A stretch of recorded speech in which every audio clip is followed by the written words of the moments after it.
No? So cool. Okay. I was working on an Instagram post for the podcast. Oh, fun. Yeah. I'm trying to do more with it. Okay. Hi, Ruby. Welcome back. So this is our second attempt because she was my first guest. And so it was like a lot of learning, figuring things out.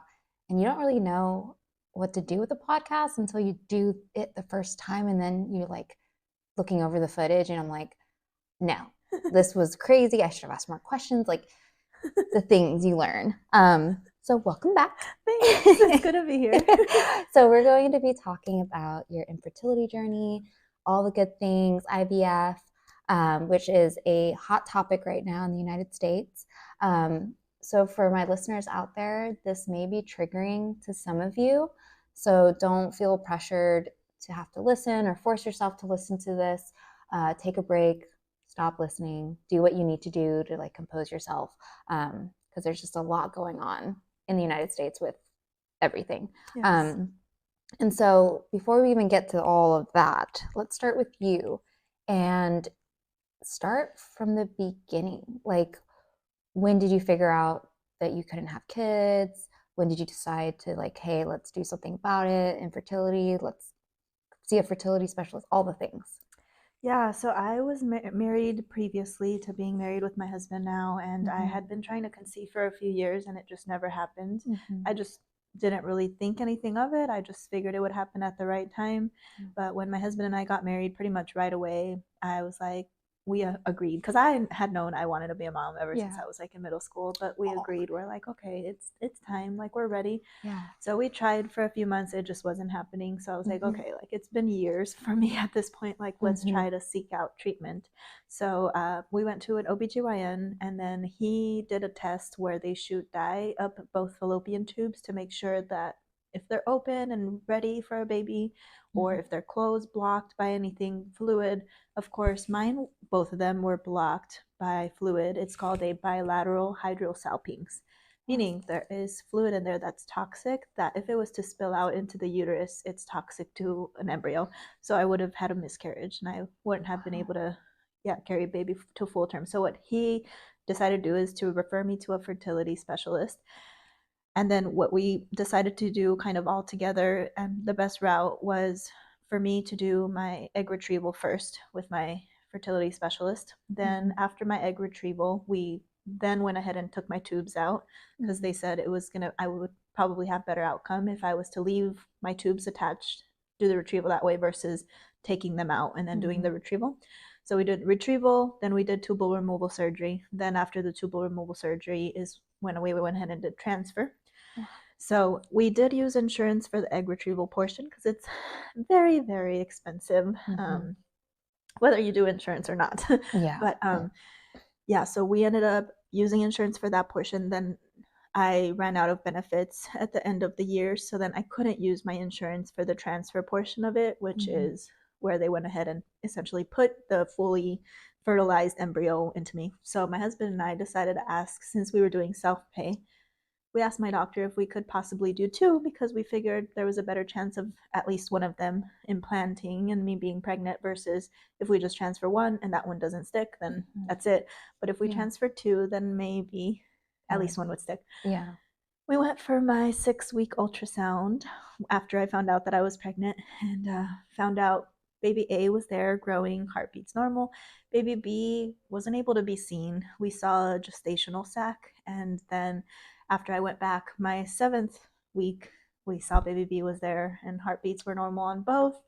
And then last week I did my 9-week ultrasound, and they're both doing great. Heartbeats are about in the 170s. Baby A is very active. You can tell he's going to be the outgoing one. He was like, like throwing right hooks and left hooks and everything. And the other one's quiet. And he's going to be the shy guy, you know? You get both. Yeah, That's the awesome. best of both of us. Aw, and that's so amazing. And so let's backtrack, because you said that you went to your OBGYN and then they stuck fluid into your tubes. Is that something that they usually do, or is that something he was like, let's just see, or based on your previous complaints, like this might be it? Like, how did it go? It is a kind of common test. Mhm. There's in the United States right now, there's so much, unfortunately, sexually transmitted diseases, infections, everything like that. And so just with my previous history of having infections, he Yeah. wanted to do that test, which is Okay. called the HSG, hysterosalpingogram, if I'm remembering that word correctly. Wow. I'm just impressed that you can remember it, period. I'm just like, what? Like, it's complicated words. So just with him knowing my history, he was like, you Mhm. know, I think this test is going to be a good test for us to start with and to see Okay. what's going on with your tubes and make sure that you're good to get pregnant. Okay. Well, then, yeah, we went. The test is very, very painful. I think some women over exaggerate maybe a little bit, but every person's pain level is different because girls were like, I passed out. Like, it was the worst Yeah. pain of my life. It was worse than childbirth. It was bad, but it wasn't that bad for me. I think it's the same thing when people get tattoos. Like, it's so painful. And I'm like sitting there, I'm like, it's actually pretty nice. I don't know. It's like, yeah, your pain levels are so different. Yeah. And so, how common is your diagnosis? Do a lot of women suffer from this? Is this why they have miscarriages? Yeah, like, are you talking infertility? Is it Oh, common? no, sorry, not infertility. You said that the toxin that is in your tubes releases into your uterus, and then that's what causes a miscarriage. Oh, Is yes. that itself very common? Blocked tubes is very common nowadays because a lot of women in the USA have had at least a sexually transmitted infection, some sort of disease, anything like that. All of that is going to affect the female reproductive system, especially the tubes. Anything like gonorrhea, chlamydia, things like that are going to affect the tubes. They're going to make it inflamed. Also, pelvic inflammatory disease, anything like that is going to make your tubes really inflamed and is gonna end up leaving scarring on your tubes. So what could happen besides a miscarriage, if you get pregnant with blocked tubes, is that the baby could actually implant itself in one of the cracks on that fallopian tube and start growing there, and you could have an ectopic pregnancy, which is what my mom ended up having a long time ago. But that's another thing. Is it genetic? I don't think that blocked tubes is genetic. No, Okay. it's more about infections and diseases that you've had in your past. Wow, I did not know that. Yeah. And it is very common. A lot of people do suffer from STDs. They've had it once in their lifetime. They got treated, but you would think that that's it. Like, there's nothing after that. Oh my goodness. Right. That's what I thought. Yeah. You know, I was like, oh yeah, these antibiotics are going to cure it. It's going to be fine. But no. Yeah, but no. You still have the scarring, and that's the issue too. Oh my goodness. Okay. And man, that whole process sounds very intense. You even had to get your tubes removed, had to do all the things. Yeah. Is that very common? Do you have to remove the tube? You don't have to. Some people, so when you get your HSG, which is the short version of the long word I used earlier, some doctors or whoever does a procedure is actually able to clear those tubes with that fluid. It's dye that they inject into the tubes, and some people are actually able to push that fluid through if it's not too blocked. Some people don't end up getting their tubes removed at all and just try to keep conceiving naturally. Some people do conceive naturally. There's also, like, somebody told me of like Chinese medicine or like herbs and things that you could do to try to unblock your tubes. I was just like, I trust my doctors. Let's just do the surgery. That's what the doctors are there for. Yeah, because you always hear the alternatives to doing things. Like, I remember when I was pregnant and I was like ready for Grayson to get out, they were like, yeah, try this and that and this, and it's just like, shove things up there and eat this and drink castor oil and like all the things. And I'm just like, what? And then my doctor was like, don't you dare do those things because those are so dangerous. Yeah. So yeah, listen to your doctor, but also trust your gut. So it's like, best of both worlds. Yeah, it's like, what do? You have to listen to your doctor, but you also have to trust your gut. Okay, and now you're pregnant with twins, and the whole process, like, to get here was so intense, emotionally, physically, all the things.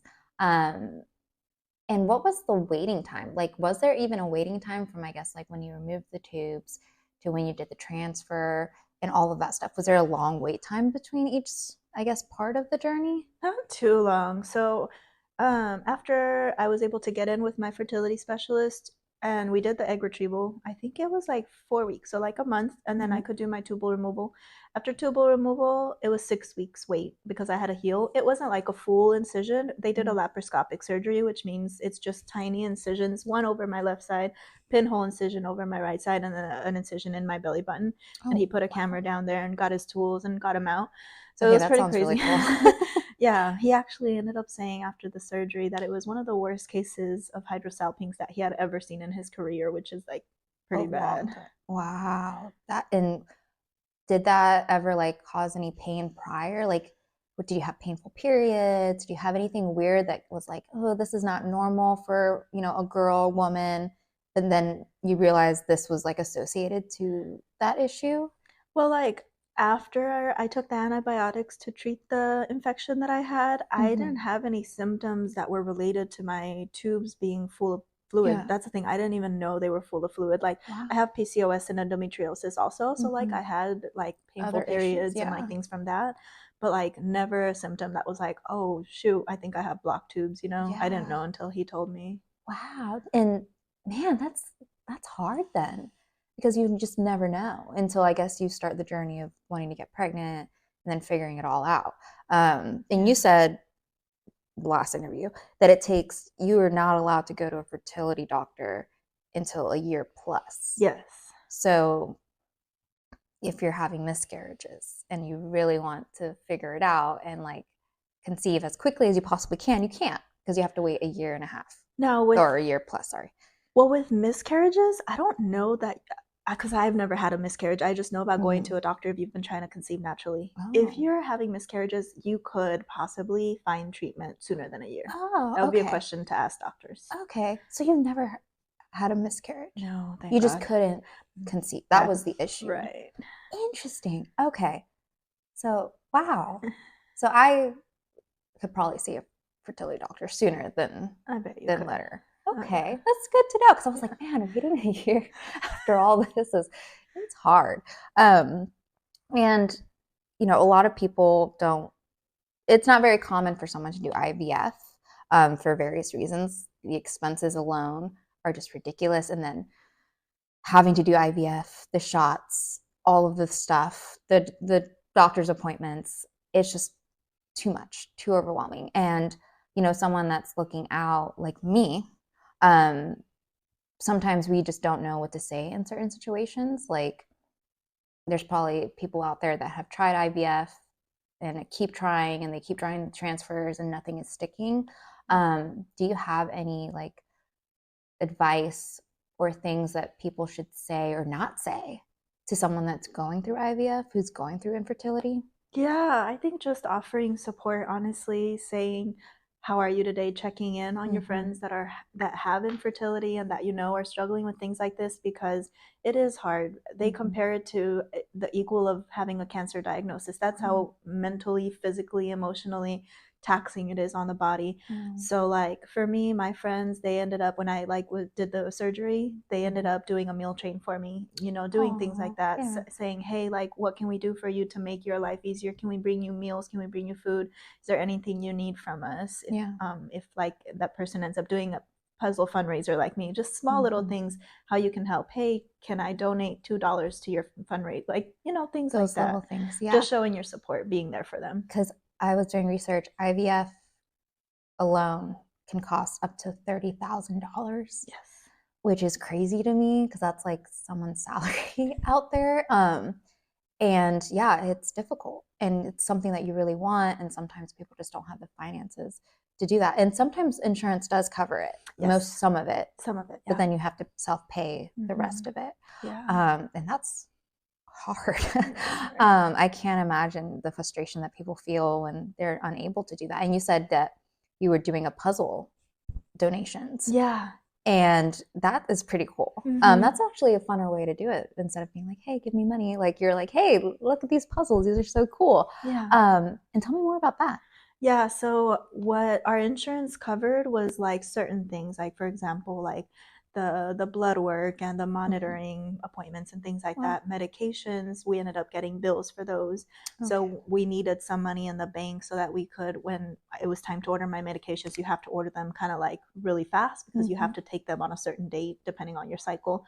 So we ended up doing this fundraiser as soon as we started IVF, and we're like, okay, can anybody donate $1 to $10 per puzzle piece? We'll put your name on the back of the puzzle piece. We'll start building the puzzle, and then eventually that'll go up in the baby's nursery so the baby can see, you know, these were your supporters. We're planning to buy a frame with the clear back so that the back, they can see the names on the back. And then people ended up donating upwards of like, the max we ever got, $400. I was like not expecting that. And so people like blew me away. People I didn't even know were donating. And then after that, we also decided, we had another idea to do like a raffle. So we were raffling off items as well. Nice. Okay. And you know, you do the research for IVF and you see the amount. Did it ever bring any doubt to you guys? Like, maybe we shouldn't do this, it's too expensive. Were there any roadblocks, any challenges to that? I mean, mentally, emotionally, it was very stressful because I was like, this is so expensive. How are we going to be able to do it?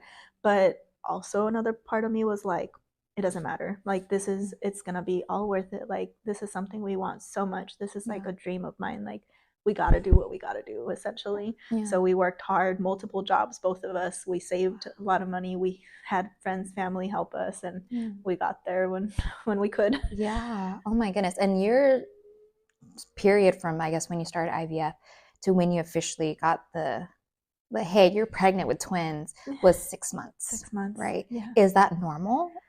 Or is that the fastest anyone has done IVF? I wouldn't say that's normal or fast. No, because I had that surgery in the middle. And so usually what people do is they go in, they do their egg retrieval, and then they go immediately transfer right away. Oh, okay. So your surgery kind of delayed things a little bit.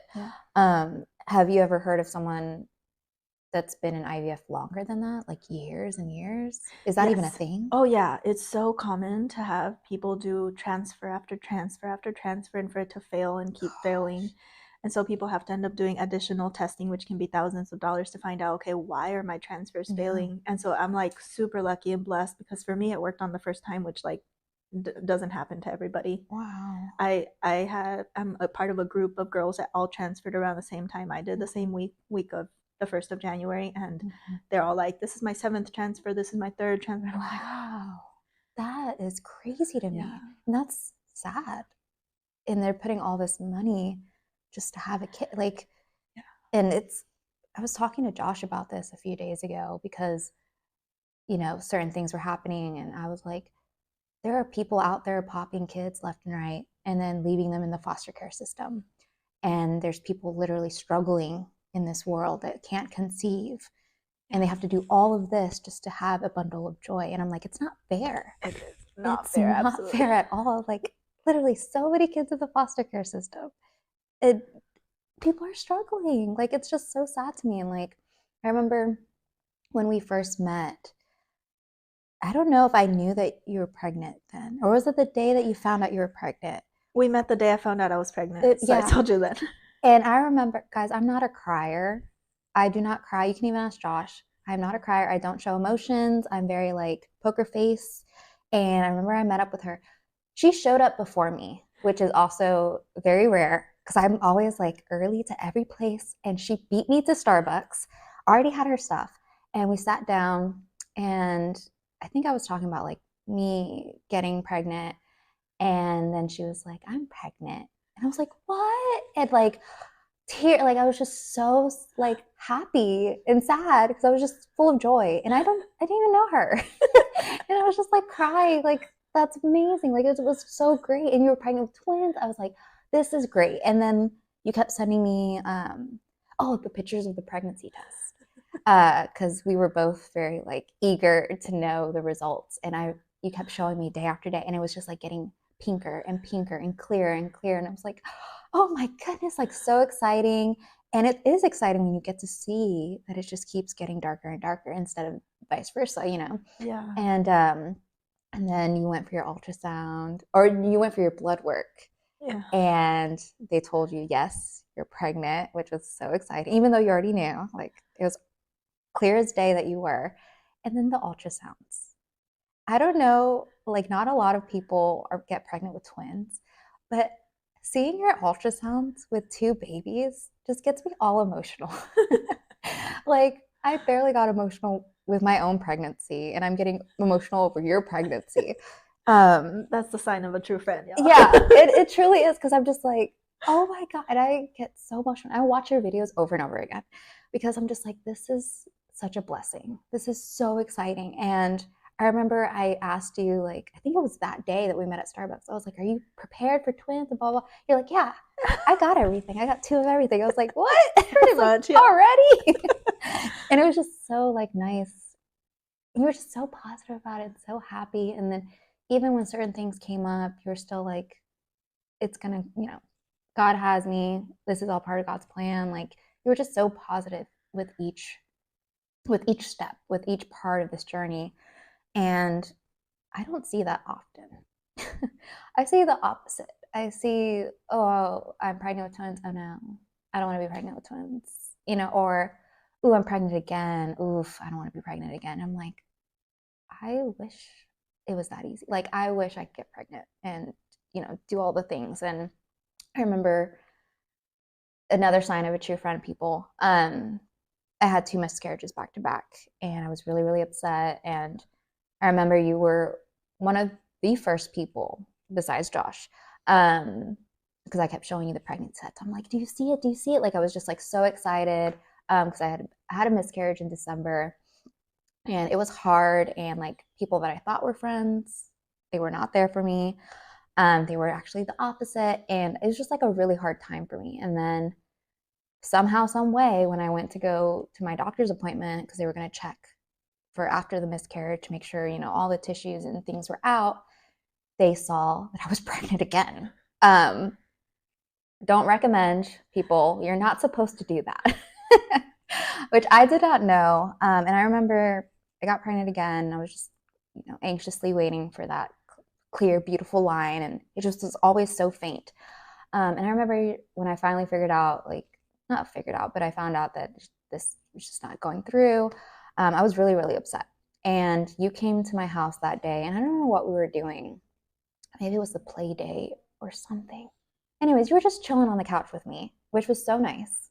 Like, not having to do anything. She was just here. And I remember you, gosh, you had read me something. And it was like, don't think of it as you losing your child. Think of it as like your child sacrificing themselves for another baby. It was something like that.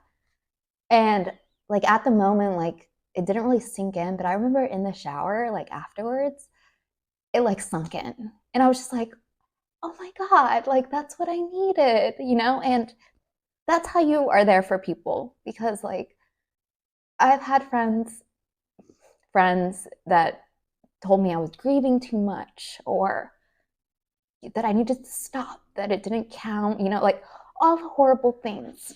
And you were there, and you didn't even say, it wasn't even you. You're just like, hey, I just wanted to read this to you. And I was just like, okay. And like you read it to me, and I was like, ah. It was so emotional. And I remember telling Josh, because, men like to hide their feelings. And I told Josh what you had said, and he was just like, what?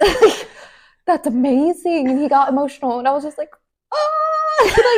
like we were just emotional messes over here, because it was such a great, I've never heard someone say that before, and I've never heard someone, it's just the way that you said it too. It's just like, it's okay, like everything will be okay. And even you just sitting here, being there for me was just, that's all. It's not something that I think I even needed, but I did. And those are true friends, people. Truly, truly, because like I was going through it, and I was like really upset and like crying every day. And then the whole thing with IVF, and now people won't have access to IVF.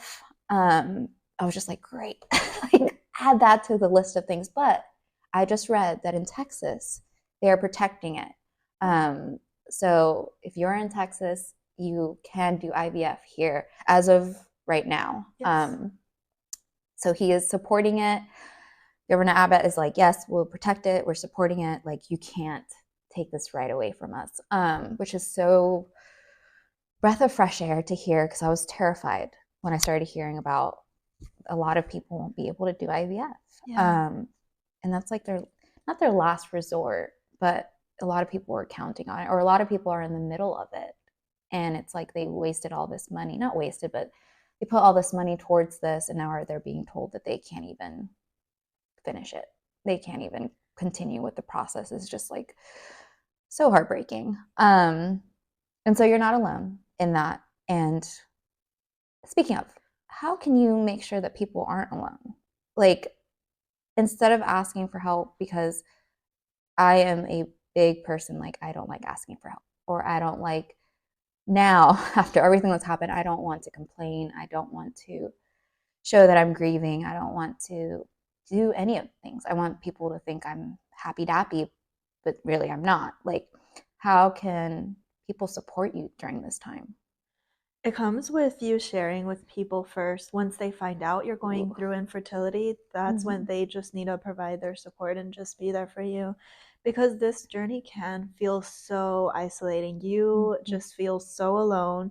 Even though you may be surrounded by people, you just feel so alone because you feel like you're the only one going through this, but you're not. Mm-hmm. There's so many people around the world, around the whole world, not just around the United States, but around the Yeah. whole world, that are struggling with this and that are going through the same thing with you. So finding that support with your friends and family, but also reaching out to other people through Facebook is a great resource, Mm-hmm. things like that, where people are going through the same thing with you so that you can feel a little bit less lonely. Yeah. And you said you were part of a group, and they Yeah. all transferred at the same time. Yeah. So you guys are all going to have the babies around the same time, which Yep. is so cool. And they're in the area? No, they're Or, all over the oh, US, okay. all over the world, actually. We have some girls from the UK and Canada too. Wow, Yeah. that is so cool. Like, that is such a great, Facebook is such a great way to like find your community. And I've said that in the last podcast, was we found our community through Facebook. Yeah. The last place that you would even think of finding a community. And you found your community, and you're in this journey, you're 11 weeks pregnant. And from when you started IVF to now, were there anything people said that just kind of like hurt you, or like they meant well, but they were just like, is not what you wanted to hear during this time?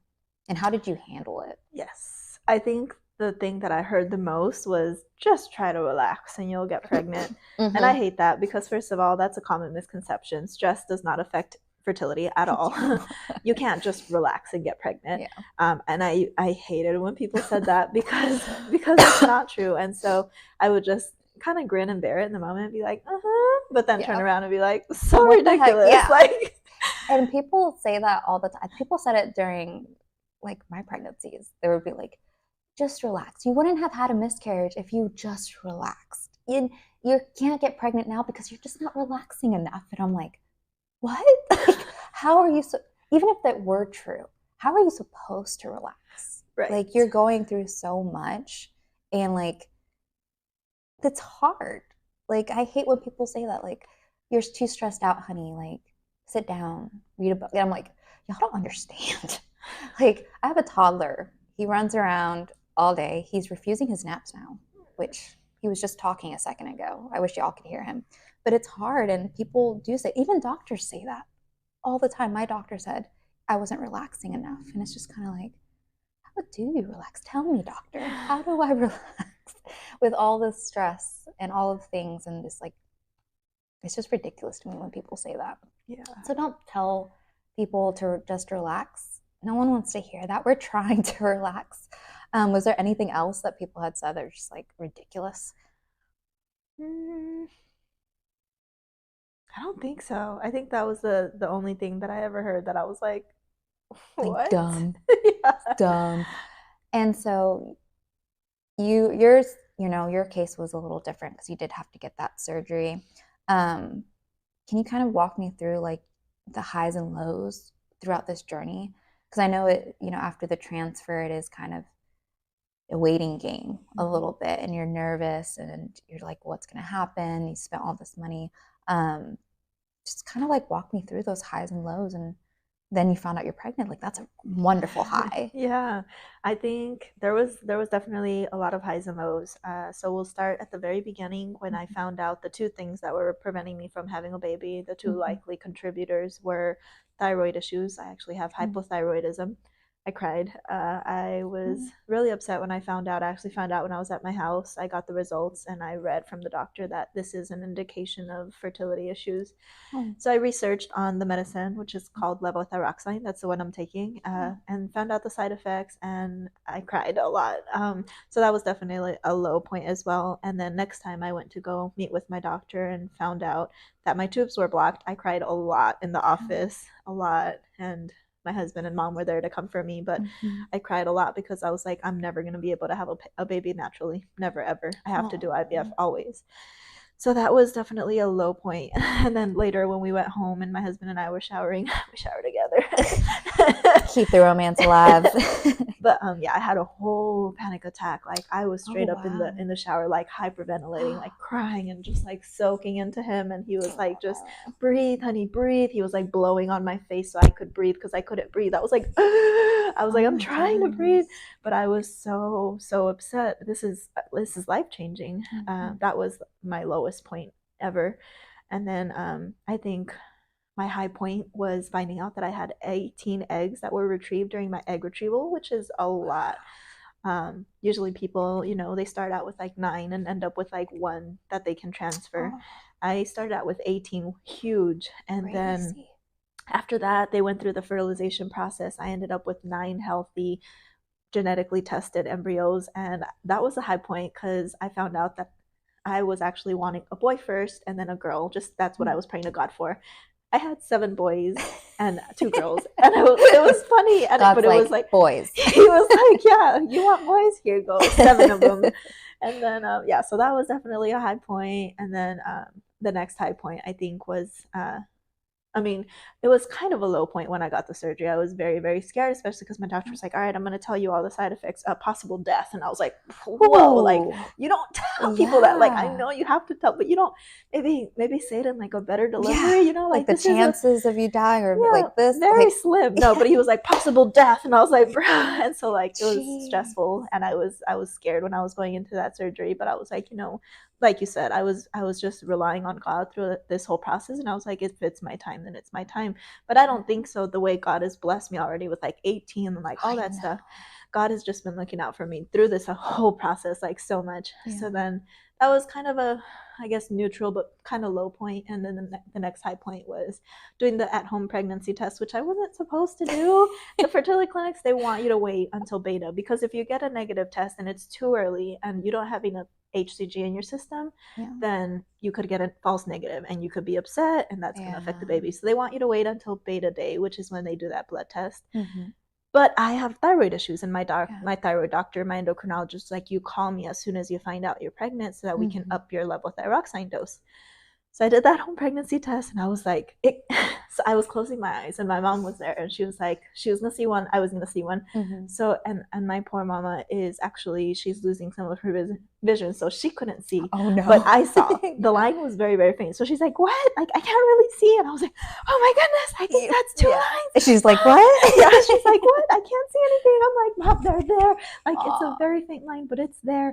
And so that was like a high point when I found out that it was there. And then, that's when I started sending you all the pregnancy tests that just day by day, they kept getting darker. And it's crazy, like literally how much a day difference made for her. Because it went from just like faint, and it just kept getting darker and darker and dark to the point where you're like, yes, like there's no denying, and we were both testing at the same time. And I was just like mine, like it started getting darker, and I was getting pumped. I bought way too many pregnancy tests. Josh was like, another box. I was buying them off Amazon. So Josh, he would always get the Amazon boxes first because he picks them all up. He's like, how many pregnancy tests have you bought? And I'm like, a lot. Because, when it first happens, there's nothing. Like there's nothing's going to pop up. And then I was like, it's going to happen, and then it did start getting darker and darker. And unfortunately, then it stopped. And I kept taking it, and nothing was popping up. And that was hard because, you get anxious and you're just like, come on. And then you were sending, your little pregnancy test. And it's shocking because I thought when I found out that I just, it just didn't go through, that I would have some sort of like jealousy or hate towards you. Cause I was just like, oh no, it's going to happen. It's going to come. And Josh was like, what are you talking about? I'm like, she's pregnant with twins and I can't get pregnant. I'm like, it's coming. You feel like you're going to get jealous. It never happened. And shocking people because that's, again, not who I am. And I don't know, maybe I love you too much. I'm just like, I want the best for you. Cause I was just like, no jealousy, no like envy, nothing. I was just like, I really want the best for y'all. And then we went to the, what is that place called? Once Upon a Child. And I was getting so pumped because they have like all the little, like baby stuff. I was just like, oh my God. And then she bought matching outfits. And I was just like, oh my goodness, this is so exciting. And it's just so cute. And they're going to be born in September or October, depending, because they come early. Somewhere between August to September. Oh, okay. The official due date is September 22nd, but twins a lot of times come early. My sister was born in August. I'm an October baby, so I was like really pumped. I was like, man, if they're born in October, that's gonna be so cool. But my mom was born in September. We would go August, September, October. And so, having the support that you have is crucial, obviously, during a time like this. Is there any other way that people could support you during this time? No, I mean, I just think support in friendship is really what somebody going through infertility needs. Somebody like you, somebody that is just genuinely wants the best for that person. If that person ends up doing any sort of raffles or fundraisers, participating where you can, even if it's $1, $2, however you can. And if you can't, then ultimately your friendship is all that somebody really ever wants. Yeah, and I'll definitely be including the links to the donations and all of the stuff in the description. So if those out there that want to support and everything like that, you guys are more than welcome to. No pressure, but it would be nice. And then, there's a lot of people, like I said in the beginning, that it's hard to even consider the option of IVF, even after, miscarriages, finding out, you're just having those issues. And then finding out how much it cost and the chances of it working, all the things. What advice do you have to those that, are thinking about IVF or just like, maybe not? What advice do you have to those people? I would say definitely just do your research and think about if this is something you really want, and trust your doctors. And if it is something that you end up wanting to do, then ultimately just realizing that no matter what hurdles you have to jump through, that you have to do it. You have to do what you have to do, whether it's working 3 jobs, whether it's fundraising, whatever amount you need to fundraise, sticking yourself with all those needles, doing all of the medicines, doing any surgery, any procedure, anything that you need to do, just doing it. And that's all it comes down to, is just sticking to it and doing it. And if it's something that you truly want, you will figure it out. I say that all the time with anything. And then, is there something that you wish you have known, now, or in the beginning that you know now? Something that kind of was a shock, or, I mean, there's a lot of shocks that, as throughout this whole process, you were finding things out left and right. But was there something that you wish that you have known? That's a good question. I think that the whole like relaxing thing is a big one, because a lot of the times, especially like our parents and their parents, were just like, oh, just relax and you'll get pregnant. So every time that you hear that, you're just like you said, I'm literally trying and it's not happening. So if I would have known that the whole just relax and you'll get pregnant thing before, like, that doesn't work, then I would have probably been a whole lot more relaxed, because people telling you to just relax is just putting more pressure on you. Yeah, it really is. And then you're like, I feel like I'm relaxed. Am I not relaxed enough? And then if you're working the multiple jobs and you're trying to do all the things, it's like, it just doesn't make sense to me. Yeah. And people tell me that all the time. And one of the things that was recent was, you wouldn't have had the miscarriages if you just relaxed. And it's just kind of like, that's a messed up thing to say. Like, don't say that to people. No one wants to hear that. And definitely just be there for the person, especially like IVF miscarriage. Just be there. Don't put a timeline on their grieving or the whole process or what they're doing. Like, just support them all the time. Um, and do you feel like this whole process, this whole journey has changed you in any way? Yeah, I feel like it's made me a whole lot stronger. Yeah. And it's also caused the relationship between my husband and I to become a whole lot stronger Oh as my well. goodness, yeah. You have to communicate a lot. You have to trust your partner. You have to rely on them for so much. Mentally, IVF is so, so hard. So you have to trust yourself. You have to trust your body, and you have to trust your partner more than anything. Goodness. And if you're struggling with communication now, which I feel like a lot of couples do, you guys got to get that fixed before you do IVF. I feel like that's something that now Josh and I are working on is communication, and it's so important in any type of relationship in any space. Especially, after having miscarriages, I just didn't want to communicate. I shut down really bad. And Josh is the opposite. He's very like communicating, like he wants to communicate what's going on, what's wrong. And I'm like, leave me alone. I don't want to talk to you. But Yeah. I got to think about the other person too, because they want to talk and they want to figure things out and all the things that I'm just like, no, thank you. I'm in my own world.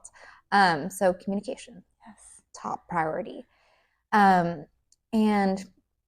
you said, you're part of the Facebook groups, you have your support system. Is there anything else that people can do to not only educate themselves, but just to be part of that community? Because education is so important. Like, there was a lot of things I didn't know about IVF that I've just learned. And again, with the whole relaxing and saying the right things, the wrong things, how can people educate themselves on that? I think YouTube and TikTok nowadays are great sources for that. IVF is unfortunately becoming so common. Mm-hmm. A lot of celebrities, Paris Hilton, Kim Kardashian, a lot of people like that Oh. are researching and doing IVF. So I think there's so much education knowledge people can get out there just from doing their research on YouTube, TikTok. But also, if you know anybody that's currently going through IVF, talking to them about their experience and what they've learned, and if they can share some of that with you. Yeah, TikTok is a good one. I feel like I learned so much from TikTok. TikTok is like you just spend hours on TikTok and just learning and just like knowing the new things. Josh always sends me TikToks now. He's like, I learned this and I learned that. And I'm like, what? But it is good because even doctors now are using TikTok as their platform to educate people on things. And I'm just like, this is amazing because there's a lot of things that I didn't know that I've learned on TikTok. Health wise, IVF is one of the things I'm trying to learn myself, something I'm not ready to do yet, but like at least I know that there are resources out there and there's the support groups and even having you be there to be my support, because you do have to be some type of strong and you have to be mentally strong to even go through this process. I just don't think I'm there yet to be discouraged in all of the things. And so with those like people like me, what would you tell people like me that are discouraged and don't want to do IVF? Like last time you said, remembering your why, kind of like having little sticky notes everywhere of like, remember your why and like why you're doing this and why are you working 3 jobs to just do this. That is a good one. Yeah. Remembering your why is super important because a lot of the times you'll want to give up through this process because it is so expensive and because it is so taxing on the body and on the mind. But yeah, just remembering that why. Also, a side tip that I forgot to say is that there's certain employers that will actually have fertility insurance. My huge blessing was finding Tractor Supply Company. Tractor Supply Company has a part of their insurance. The insurance is United Healthcare, but part of that is a company called Progeny. Progeny helps to pay for IVF stuff. Wow. Other employers are Target, Starbucks, Wayfair, Amazon. So if people want to look into these companies, if you work so many hours, you can actually get fertility coverage.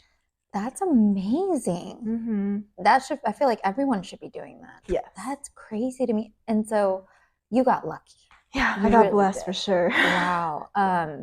So not everyone has it, but the insurance itself covers it, or do you have to have that additional? In Texas, insurance alone is not going to cover IVF. You have to find an employer that covers it. Crazy. Oh my goodness. That just sounds, stressful in itself. How are you supposed to relax? Yeah. Either that or just doing self-pay. But like she said, self-pay is about $30,000. And again, it's someone's salary. Normally someone doesn't have 30K just lying around just because, and you did the IVF, you're now pregnant, which is such a blessing. Has this changed your outlook on parenting, on getting pregnant again? Yeah, I mean, now that I know that I can't get pregnant naturally, it's like I'm just kind of preparing like that I will have to do another transfer eventually, and how expensive that's going to be. So before my husband and I do that, we just need to get a little bit more settled financially, and then we can do that. But yeah, that's really the biggest thing for us. And so you can save the eggs because you had 18 that were good. 18 eggs that were retrieved. Okay. I have seven remaining embryos frozen right now. Okay. Yeah. And 2 of those are taken away. Those are the boys. So you have the chance of having a girl. Yes, that's what we're going to transfer next, actually, is a girl when the time's right. After we're a little more financially set, and we can do more loans, because we had to do loans for the transfer portion of it, because it was almost $5,000 for the transfer. Wow. And it was $5K for the 2 transfers, or just 1? For both embryos. For both of them? Yeah. So that's another cool thing, is that it was kind of a 2-for-1 deal. Yeah. You're just like, choop. And it's better to do the 2 because the chances of it going through are higher versus having 1 and that not working out. Right. Okay. Wow. That is just so crazy to me. And you can save the embryos as long as you would like. Yes. I mean, obviously there's a fee for embryo storage because they're frozen in the lab right now. So I have to pay yearly for that. That's almost $900 a year. Wow. Just to freeze the eggs alone. Yeah. And there is no timeline on that. You can go 10 years from now and go do it. Okay. And obviously you're having twins. And so that is a stress in itself because not everyone has twins. It's rare to have twins. Yeah. And how are you mentally preparing for twins? I think it's just a lot of research. I'm a part of pregnancy support groups and moms of twins support groups and things like that. I think it has hit me, but it also hasn't hit me. Yeah. I think when I have both of them here, it's gonna be like whoa. Yeah. And I'm gonna need that support from family and friends to get me through those beginning stages, especially because I'm more than likely gonna have a C-section. But yeah, I think just doing my best to try to do a lot of research on Facebook, TikTok, YouTube, things like that. Yeah, because a lot of people, struggle with just the 2 under 2. Yeah. 2 kids under the age of 2. And so having twins that's a whole journey within itself. But you have your mom, it's going to be there as well. You obviously have me. Grayson's going to be a great, big brother sort of thing going on. He loves babies, gives them way too much kisses and hugs. So we gotta work on that first. But yeah, it's exciting because I've been telling Josh lately, we're going on the fence of even continuing and having more kids and blah, blah, but I'm imagining us at the dinner table years from now, when they're all older and we're all sitting around the table and it's just nice, to have multiple kids just sitting around the table and twins, the same age, going through the same milestones, going through the same things. It's just going to be such a wonderful experience to see because right now Grayson is he's saying I love you and he's saying good night and bye-bye. His new thing is bye-bye, bye-bye, bye-bye. Says it a million times and it sometimes gets annoying because you're just okay, we got it, bye-bye. But then I look back and I'm just oh my goodness, I can't imagine seeing 2 of Grayson saying bye-bye or I love you, because he tells me I love you when I put him down to take a nap or when I put him down to go to sleep. And I'm oh my goodness. And all the stuff in the past just goes away, the newborn, the sleep deprivation, all of those things just disappears. And you're just I want more kids. I wish I had twins. At the same time, you kind of can just knock it out. And it sounds so bad, but you knock it out at the same time. And then they kind of keep each other company. Exactly. And they're like besties. Hopefully they're besties, because I don't know, with the one being all like hyper and ready to go, the other one being quiet, I don't know if they're going to be on the same level of calmness. But it's going to be so exciting. And then you already have everything, 2 of everything. Yeah, pretty much, except for car seats. But we're having our baby shower sometime soon, so maybe somebody will get us car seats. Yes. Oh, you should include the baby registry. Yeah. That would be fun. Yeah, and that way you guys can send her stuff. Car seats, I don't know why. I love shopping for car seats. Car seats and strollers. I don't know why. There's just something about buying them that's just so much fun. I don't know. Yeah. It's cool. And then they have like the new car seats that they swivel out. Grayson has that one, and it just goes out and then back in. And it's such a lifesaver. Those are the little things you don't think about until you have a kid, and you're just like, this is what we needed in the past. Well, is there anything else you would like to share with our listeners? I don't think so. If anybody needs anything, she'll post all my social medias. Feel free to reach out to me.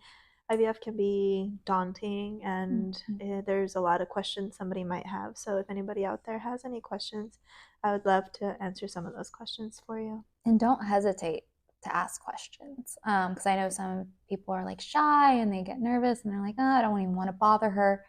Ask questions and ask for help. If you're currently going through an IVF journey, infertility or anything like that, ask for help. Ask for support, because you should definitely not be doing this alone.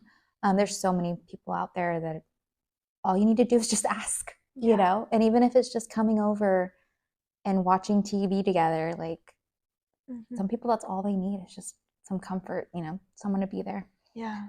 Well, thanks for coming on and telling me all the things. I've learned so much.